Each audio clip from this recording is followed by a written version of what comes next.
Ndio tulikuwa na swali ya kwamba kwa nini sisi wa Afrika kila mahali tunakokwenda, bila kujali kwamba tuko Afrika nyumbani ama tuko Ulaya ama Marekani, tuna kawaida ya kuwa nyuma katika kila nyanja ya maendeleo. Na tukagundua kimsingi ya kwamba tatizo sio rangi. Tatizo sio kwamba wewe ni mweusi au kwamba wewe ni Mwafrika. Sio kila Mwafrika ni maskini. Kuna Waafrika wengine wamefanikiwa, kuna wengine hawajafanikiwa. Hata wazungu kwa mfano, huku Uingereza, Marekani, kila mahali tulipo, pamoja na kwamba wazungu kwa ujumla wao wamefanikiwa, lakini kuna watu ambao bado ni maskini. Nikiwa na maana ya kwamba kuna watu wengine ambao wana maisha magumu sana wakiwa hapa Ulaya kuliko hata watu ambao wako Tanzania au wako Afrika. Na unaweza kutoka kwamba Afrika, pamoja na kwamba sisi ni maskini kwa ujumla wetu, lakini utakuta kuna baadhi ya watu ambao bado wanaendelea kufanikiwa, wamefanikiwa zaidi kuliko wengine. Sasa unajiuliza, ni kwa nini? Ni kitu gani kinawafanya watu wafanikiwe bila kuzingatia matatizo ama hali zao? Ni kanuni gani ambayo inawafanya watu wafeli, washindwe kufanikiwa? Na tuliona kimsingi ya kwamba kwa mfano wa Afrika, nchi zetu ni tajiri sana.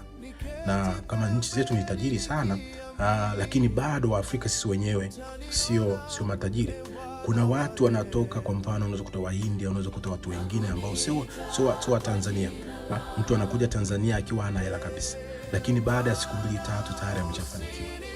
Watu wengine wanaweza kufikiri kwamba ni wizi, unaweza kufikiri kwamba una upendeleo wa aina fulani, lakini ukweli ni kwamba sio swala la kupendelewa, ni swala la fikra, ni swala la kimila, ule uwezo wa kuona fursa na kuzichangamkia. Singida kwa ujumla wetu, maeneo yetu mengi, watu wengi ni maskini, lakini kwenye umaskini huo kuna Wachaga wako kule, kila duka ni la Mchaga.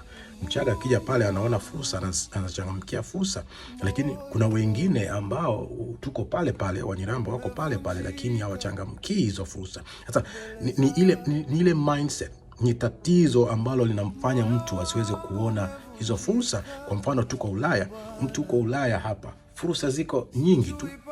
Mtu wewe ni raia wa Uingereza, una makaratasi ya kuishi hapa, lakini tukuta mafursa yako mengi, lakini tukuta watu analala njaa, watu wanalalamika.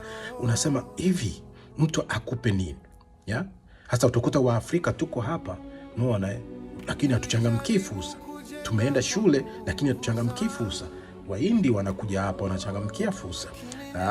Utakuta watu wengine wanatoka kwenye mazingira magumu, Afghanistan for example, unakuja kutoka Gaza, mtu anakuja hapa amekaa siku 2-3 tayari ameshachangamka, ameziona fursa, amefanikiwa. Sasa kwa nini sisi wengine hatufanikiwi? Ni swala la attitude.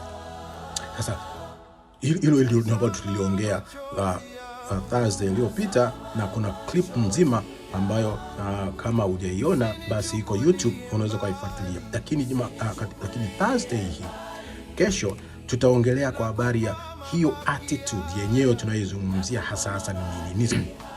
Hii attitude hii sio kwamba mtu anazaliwa nayo. Hii attitude inatokana na mtu kujifunza, inatokana na mtu kulelewa, jinsi mtu alivyolelewa tangu anapokuwa mtoto. Kwa hivi ni swala la malezi sana, jinsi ambavyo mtu amelelewa ili kuweza kuziona hizo fursa. Sasa ni attitude ipi ya msingi ambayo kama wewe ni mzazi unapaswa kujifunza ili uweze kumfundisha mtoto wako, umlee katika njia ambayo itamfanya aweze kufanikiwa, bila kujali ya kwamba anapitia mazingira gani magumu, kwamba yuko wapi, kwamba yuko Afrika, yuko Marekani, yuko hapa Uingereza, mahali popote pale atakapokuwa. Ni sifa gani, ni kitu gani ambacho unapaswa kumfundisha mtu, na hasa kumrithisha mwanao, ili kwamba aweze kufanikiwa bila kujali mazingira magumu. Na in fact, hiyo tabia ambayo unapaswa kujifunza ni tabia ambayo inamfanya mtu afanikiwe kwenye mazingira magumu.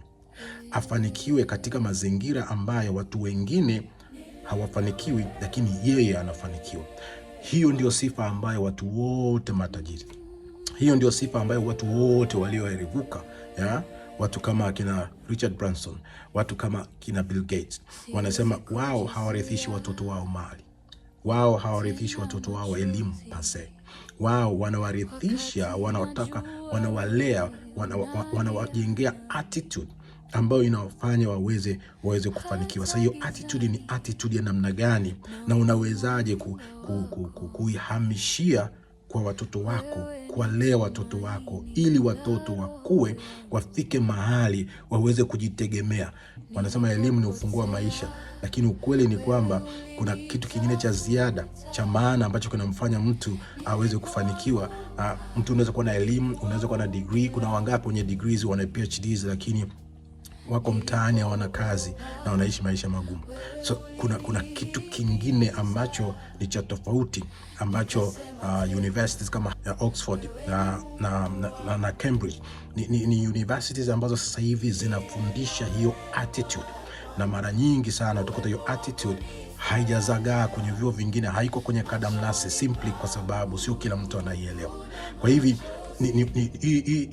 haya ni mafundisho, hizo ni training mpya ambazo tunataka sisi wazazi tuzijue, watu wazima tuzijue, lakini pia tuweze kuwalea watoto wetu na kuwahamishia watoto wetu ili kwamba na wao waweze kufanikiwa. Usikose hiyo program ya kesho ya Thursday, na itakuwa Zoom, itakuwa online, itatuma links hapo, na please usikose. Otherwise, you have a great day. I love you. Take care. Bye.